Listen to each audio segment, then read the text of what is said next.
La Belgique déroule le tapis rouge pour un dictateur. Les hautes autorités belges accueillent au Palais Royal le président égyptien Abdel Fattah al-Sisi, un homme qui a enfermé plus de 60 000 personnes pour raisons politiques depuis sa prise de pouvoir en 2014. Cette visite ne plaît évidemment pas du tout aux associations de défense des droits humains. Alors on va essayer de comprendre pourquoi la Belgique lui fait quand même cet honneur, mais il ne nous reste déjà plus que 2 minutes. Abdel Fattah al-Sisi est le président de la République arabe d'Égypte depuis 2014. À la base, c'est un militaire. En 2012, il devient ministre de la Défense du président de l'époque, Mohamed Morsi. Un an plus tard, Abdel Fattah al-Sisi renverse ce même président lors d'un coup d'État.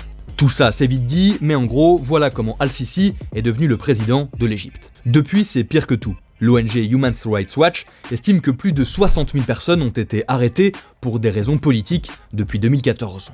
Yes, Egypt is becoming a huge big jail, and I don't understand how they think they can continue running the country in that sense. Et donc le chef d'État responsable de ça est tranquillement accueilli par le roi Philippe, puis par le Premier ministre et la ministre des Affaires étrangères. Du coup, pour certains, la nouvelle fait bondir. Les organisations de défense des droits humains déplorent qu'on déroule le tapis rouge au président égyptien. Du côté politique, il y a aussi des désaccords à la venue d'al-Sisi.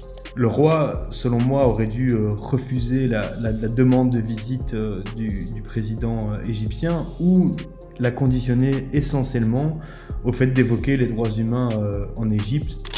Si le président égyptien est reçu par les hautes autorités belges, c'est officiellement car cette rencontre préface le sommet Union européenne-Afrique qui s'ouvre le 17 février à Bruxelles.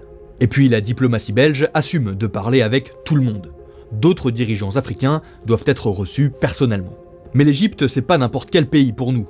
C'est notre deuxième client africain et ça représente 1 milliard d'exportations par an. Alors quand Abdel Fattah al-Sisi réclame un échange personnel, c'est très compliqué de lui refuser. Sur la table, plein de sujets, même les sujets qui fâchent. Géostratégie, économie, écologie et les droits humains. Sauf que cette rencontre, c'est aussi l'occasion pour le président égyptien de redorer son image à l'international. Et même s'il est questionné, bousculé sur sa gestion des droits humains dans son pays, cet accueil au Palais Royal, ça le rend fréquentable.